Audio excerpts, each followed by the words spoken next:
मोरबे गणातून जे काही विकासाची कामं झाली, नक्की विकासाची कामं झालेली आहेत, असं नाही की नाही झालेली आहेत, परंतु त्या विकासाच्या खाली भरघोस एकदम भरपूर घोटाळे झालेले आहेत. आपल्यासोबत आरिफ सुलेमान मनेर हे मोरबा गणातील उमेदवार आहेत. ते कुठले मुद्दे घेऊन निवडणुकीला सामोरे जात आहेत आणि जनतेसमोर जाणार आहेत प्रचारासाठी ते आपण जाणून घेऊया.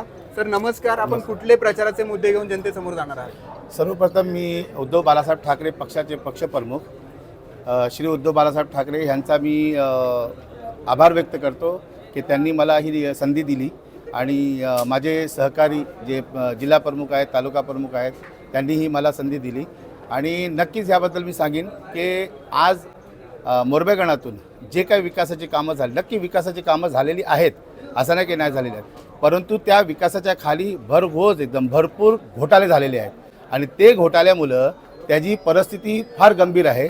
कारण की कुठेही तुम्ही गेलात तो विकास आहे, क्वालिटी कुठेही दिसत नाही आहे आणि ती क्वालिटी नक्कीच मी माझ्या माध्यमातून म्हणजे मी जर निवडून आलो तर ती क्वालिटी तुम्हाला नक्कीच बघायला देईन मी. आणि लोकांपर्यंत हेच मी त्यांना विनंती करतो की तुम्ही मतदान करण्याच्या आधी हे विचार करा की ज्यांना आपण मतदान करतोय काय त्यांनी गेले एवढे वर्षे 10 वर्षे 20 वर्षे 40 वर्षे 50 वर्षे जे काय राजकारण केले त्या राजकारणामध्ये तुमचे कुठलेही जर प्रश्न होते तर त्यांना सोडवण्याचा प्रयत्न केला काय त्यांनी? नक्की माझ्यावरती विश्वास ठेवा. जर मला तुम्ही जर भरघोस मताने जर निवडून दिलं तर तुमच्या मनातले जे काय प्रश्न असतील त्या प्रश्नांना सोडवायची मी नक्की प्रयत्न करीन, कोशिश करीन मी. आणि